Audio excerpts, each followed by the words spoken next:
All right. Okay. Oh, this is gonna like I've been so scared about this. I've been so scared about this. Yes, hi YouTube. Hi YouTube indeed. Right. This is a very, very important announcement. So you may wonder why it's a Tuesday. I'm supposed to be in drag streaming on a Tuesday. Well, the reason why I'm out of drag today is because I've got a very important announcement to make. And I wanted to be out of drag for it. I wanted to be serious. She says, wearing these ears.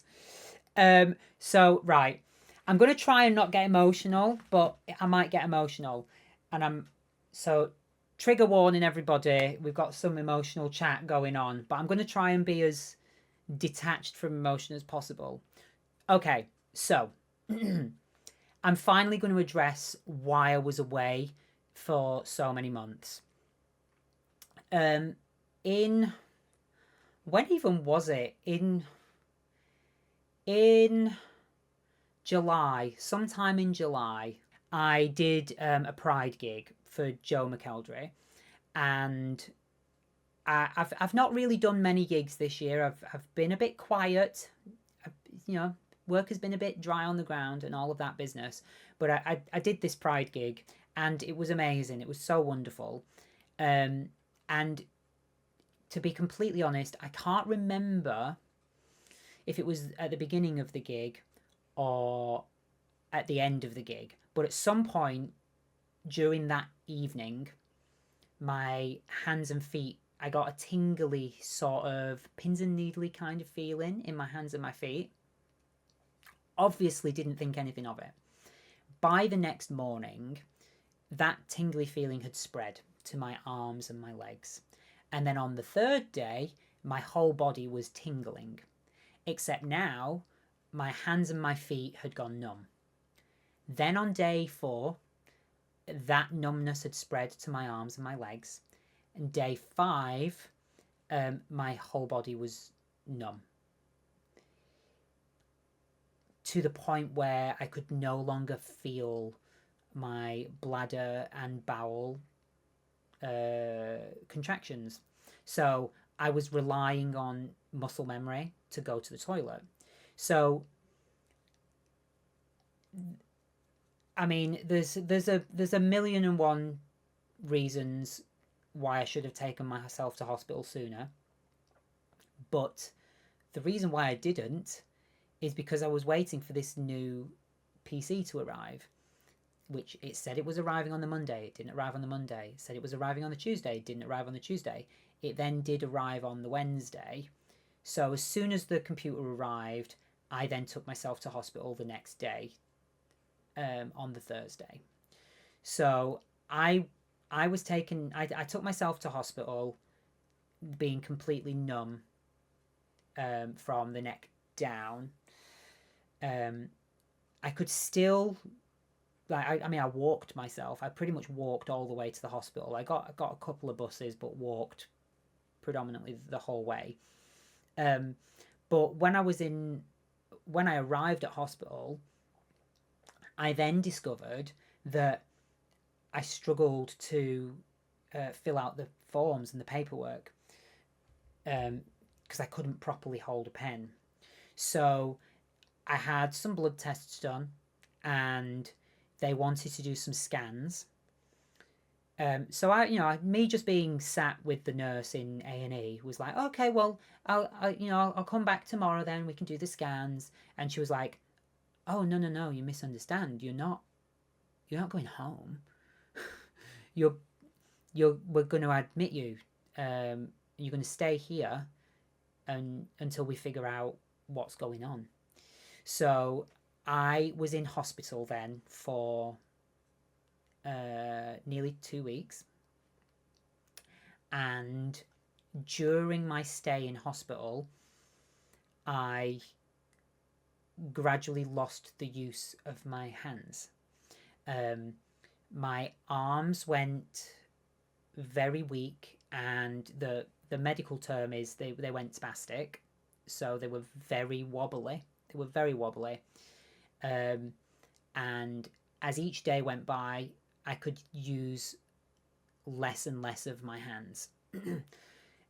At first, I went in being able to hold my phone and type, but then I couldn't move my thumbs anymore, so I had to do the old man way of typing, and then I couldn't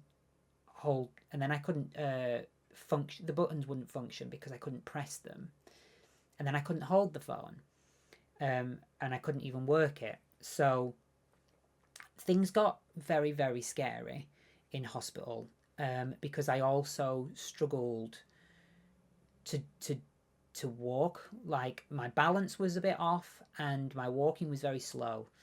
And if I sort of like crouched down, squatted down, I felt like I was flying. I couldn't feel my legs at all. I couldn't shower myself. I struggled to go to the toilet on my own, and I couldn't feed myself. By the end of my hospital stay, the nurses were having to feed me my like tablets because I was having a lot of headaches. I had dozens. I had about a dozen blood tests. I was tested for everything. I had a brain MRI scan. I had a spinal MRI scan, and then I had another brain and spine MRI scan with the contrast dye. I also had a lumbar puncture where they had to take spinal fluid. Anyway, after being in hospital for so long, I finally have a diagnosis. I've been diagnosed with multiple sclerosis, which I don't know if you're familiar with this, but I'm gonna explain. It's an autoimmune disease that has no cure, and it's a progressive disease. So that means that it's not going to get any better. It's just going to slowly or quickly get worse over time. It's the kind of disease that's random. It can affect body parts here and there. It can come and go. It can flare up and die back down. There's no way of knowing how it's going to affect me in the long run. But one thing I do know for certain is that at the moment I'm in what's called remission.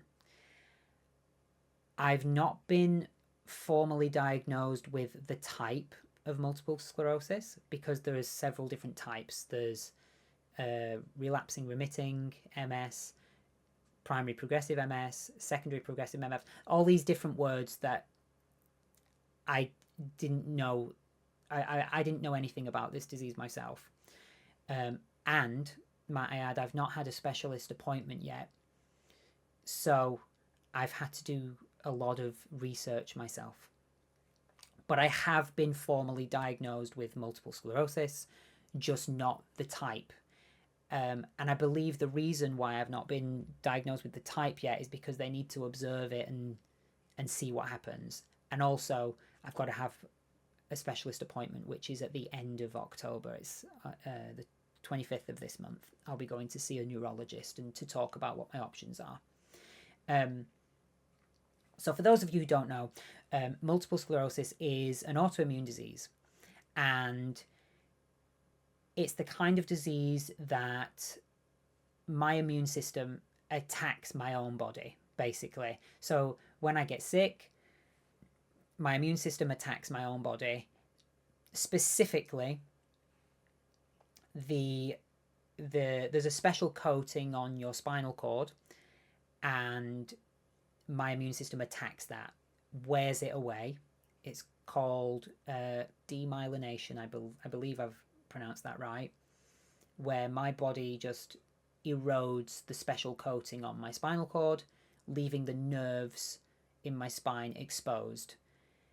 The sclerosis part of the disease is then when this damage heals, it's the scars that are left behind that cause permanent damage or problems with, sending signals from my brain to my body parts. So it's an inflammatory disease where you get lesions in your brain, in your spine, in your optic nerves. Mine is specifically in my spine. I've got several small lesions in my C3 and C4 vertebrae in my spine, and basically they were inflamed, destroying the special coating on the spinal cord. Once I was diagnosed, I was given a course of steroids over a few days. What the steroids did was basically told my immune system to stop attacking yourself, like stop hitting yourself. And that then allows that inflammation to go down, to die down. And it's now the scars that are left behind is what's causing the permanent damage. So I've spent 3 months rehabilitating myself, basically. When I first got home from hospital, Steve had to feed me, he had to clothe me, he had to bathe me for nearly 2 weeks, I think it was. I couldn't feed myself, I could barely walk, and I couldn't use my hands at all. But as the months have gone by, my bodily functions have come back. I can walk again. I can do everything. I can do everything as normal. It's as if you wouldn't know that there was anything wrong with me, because right now the disease is at a point where it's invisible. The lasting damage that I have currently is fatigue. I get strange bouts of tiredness, so I'll go and take myself for a nap in the daytime, and my hands are in constant pain, like 24 hours a day, 7 days a week. I have what's known as neuropathic pain, where I get sensations of pins and needles. Mine is very strange because it cycles around. Sometimes I'm getting intense pins and needles. Other times it's more of a diffused feeling around the whole hand. Other times my fingertips get very sensitive and just touching things hurts. Sometimes my hands feel dry. Sometimes they feel like I'm holding wet sand. Sometimes they feel puffy and swollen. Sometimes they feel like they're shrinking and they're being pulled in. So my hands are in a constant cycle of pain, and at the moment it's permanent, but every day that I wake up it's slowly getting weaker.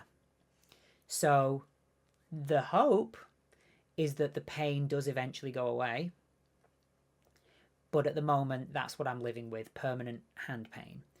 However, I can do everything as normal. To look at me, you wouldn't know. As far as the progressive and the progression part of the disease is concerned, there is no way of knowing how this is going to progress. Some people have been known to have, so that they call the progression attacks, exacerbations, flare-ups. Basically, whenever I get sick, there's a risk that my body will start to attack itself again and cause more damage. And as and when that happens, there's no way of knowing what body parts will be affected. There's no way of knowing. It's so random that there is just no way to envisage my future. What I have been told, though, is to prepare myself for the future, that I could be walking with a cane within 5 years, and I could be in a wheelchair in 10. That is a realistic probability. But there have been, doing my own research, there have been people who have been known to go 20 years without another attack, or never have a second attack in their life. There are others that have them every 6 months, and the progression is very fast. So there's literally no way of knowing what the future holds for me. But what I can say is that I'm well enough to do everything as I did before. I can sing, I can dance, I can work, I can move, I can do everything. So I want to be working for as long as I can, as much as I can, for as long as I can, basically. So I'm going to be really pushing myself now over the next few months to get myself auditions, to get seen for stuff, to get out there into the world, do more socializing, be around people more, get out of the house, and try to work as much as possible. Because this year's been very, very quiet for me. I've not really done very much outside the streaming like this. So the streaming has been amazing, and the streaming's not going anywhere. I'm continuing that. What I'm saying though is that I know that I'm potentially on a ticking time clock for singing and dancing. So I want to be able to do that for as long as possible. So I'm just putting it out there to the universe that I'm able to work, and I want to work while I still can. Because there's no way of knowing what the future holds. I've not seen a specialist yet. I've had to do my own research. And in fact, let me go get the book. There's a book I've been reading. Oh, ouch! That hurt! So, I've been looking online at different things, like different treatment options, like what the disease is all about, how it progresses, the scientific stuff behind it, studies to do with food, nutrition, lifestyle, and I've been reading this, The Overcoming Multiple Sclerosis Handbook by George Jelinek. It's been fantastic reading about stuff, and through reading that book, I have decided to change my nutrition and my lifestyle. So I've given up dairy. I've given up meat. I don't eat meat anymore. I don't do dairy. Basically, it's kind of like I'm doing a vegan diet, but it's not quite, because a lot of vegan foods have bad oils in. So palm oil, coconut oil, I can't eat foods with those in. And then like rapeseed oil and sunflower oil and vegetable oil, I have to avoid as well. So I try not to eat foods with that in. So it's basically a plant-based whole foods diet with fish. And when I'm traveling and I have to go into Marks and Spencer's, or I have to go into whatever store, I now have to properly look at the labels of all the foods, because I want to avoid the oils. In a lot of vegan foods, there's coconut oil, or there's palm oil, or and so I can't eat those at all. And then pretty much every vegan food has rapeseed oil and vegetable oil in. So I'm like, I can't have so many vegan stuff, but it's a journey. It's a journey. And yeah, like one of my favorite snacks, eggs. I can have eggs, but not the egg yolk. I can only have egg white. So yeah, I'm at the beginning of my journey, but I've got my fruit smoothie, so lots of fruits and vegetables. Other important things, I now take like daily supplements. I've got flaxseed oil. I take niacin supplements, vitamin D supplements.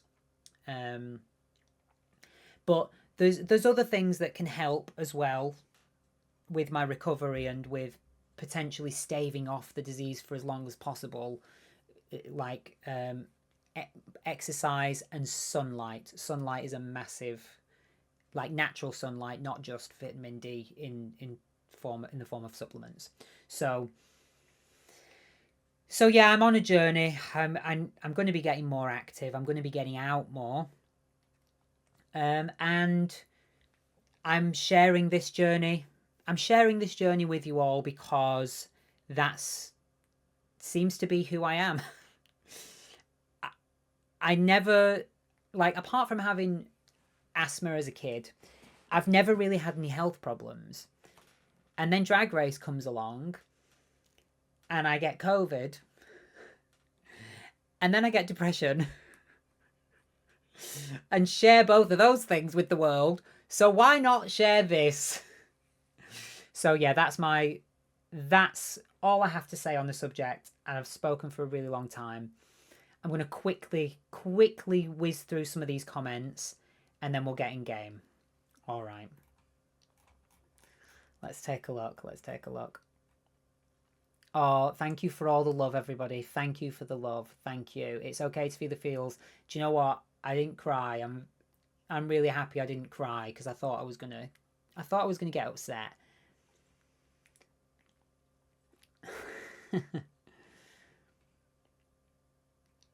Oh, thank you, H. Phoenix. Your uncle had it. Just so relieved it was found quickly for me. Yeah. So the thing is that one symptom that I still have is this feeling in the back of my neck. I think it's called Lermit's syndrome, where I bend my neck forward and I get a shooting pain of electricity sort of down my spine, and it used to go into my toes, but since I've been recovering, it now goes into my arms instead. And that's sort of like when I lean forward like that, it's like a buzz, it's like a zzz shot of electricity. That's linked with multiple sclerosis, but I've had that for a couple of years before I even got sick. So there is this notion that I have had the disease for a while. It's just been laying dormant, waiting to be activated or whatever, because that's another thing about the disease as well. It's not a disease that you can catch. Multiple sclerosis is not a disease that you can catch. It's kind of embedded in my DNA. To my understanding, it's in my DNA. I was always going to get it, but it's circumstances that trigger it, that activate it, and those things being getting sick. So there you go. Thank you for all the love, everybody. Thank you. You thought I was going to say Guillain-Barré. So Sunny Blue Tip, when I was in hospital, over the course of 10 days, I saw 10 different doctors. They came to visit me every morning, and each doctor had a different opinion of what I might have. Guillain-Barré, one doctor thought maybe I had a stroke on my spine. Another doctor said that they found an abnormality. A different doctor said they'd found a lesion. Another doctor said they'd found a couple of lesions. Kid you not, 10 different doctors in 10 days. But I'm not bashing the NHS. They did a wonderful job. But it took a long time to get diagnosed. A very long time to get diagnosed. Thank you for the hug. Thank you for the hug, Memphis. And Olivia Rodrigo fan, thank you so much for the hugs. Onwards and upwards. Miss Molly Mack, thank you for the hug, my darling. Neuropathic pain is miserable. You're so sorry. It is miserable, Sunny Blue Tit. Like it's in a stage now where it's definitely manageable. Sometimes my brain can block it out, and sometimes I don't realize it's there, but it's always there. As soon as I move my hand and touch something, I'm reminded that it's still there, you know. As a fellow neuropathy sufferer, six and string, talk to your team about regular B12 injections. You have them every 8 weeks. They've transformed your life. Thank you for that tip, Sticks and String. Thank you. And you absolutely agree with Sticks and String, Sunny Blue Tit. Thank you very much. Vitamin B12 deficiency is something I've been looking at. I've been researching.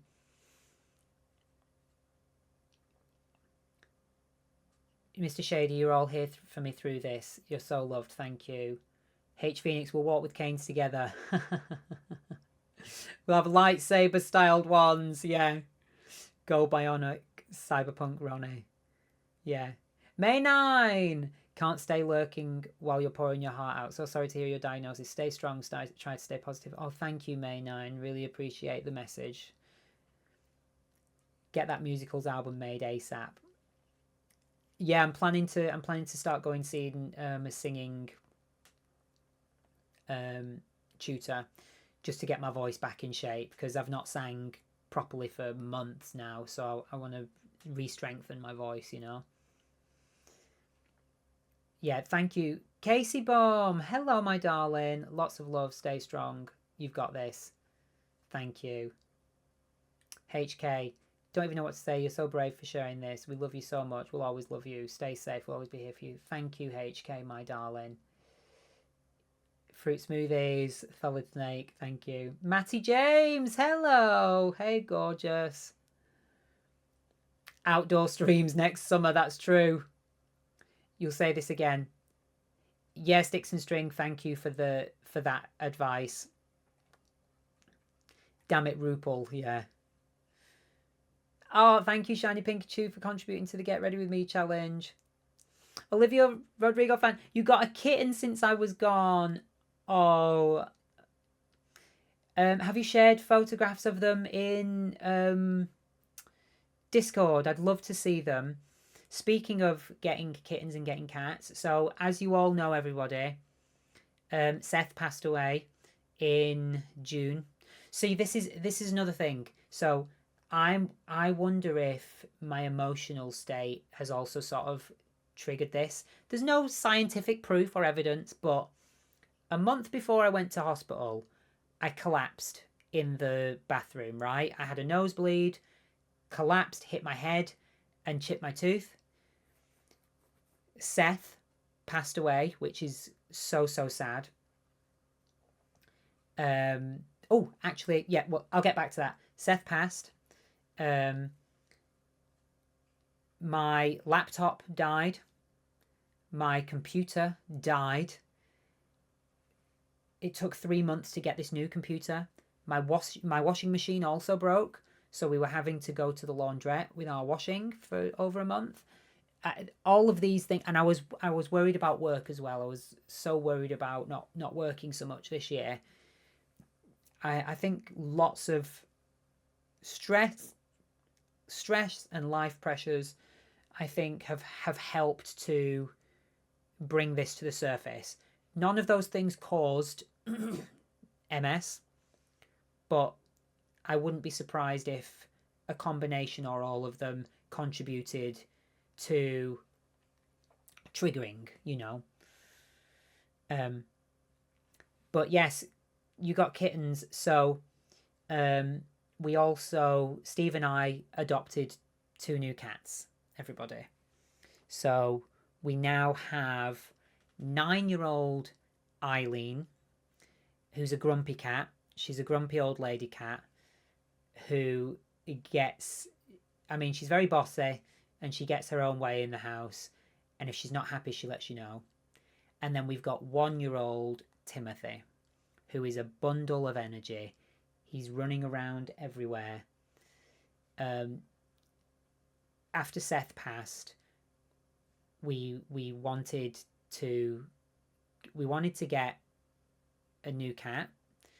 We always talked about having 2, and we knew it was too soon, but we couldn't help ourselves. We were crying, we were emotional, so we started looking on the internet, and we saw them, and we couldn't resist, so we went to visit them, and we were told that they were going to be quite difficult to rehome because, you know, they're an odd couple, they're a bonded pair, their previous owner was terminally ill, and it was the social workers that found the cats, you know. And when they were brought to the shelter, Eileen was 9, Timothy was only 9 months old, and they'd already been in the shelter for 3 months, and they believed that they were going to struggle to find a new family for them. So Steve and I, we couldn't resist, and we adopted them.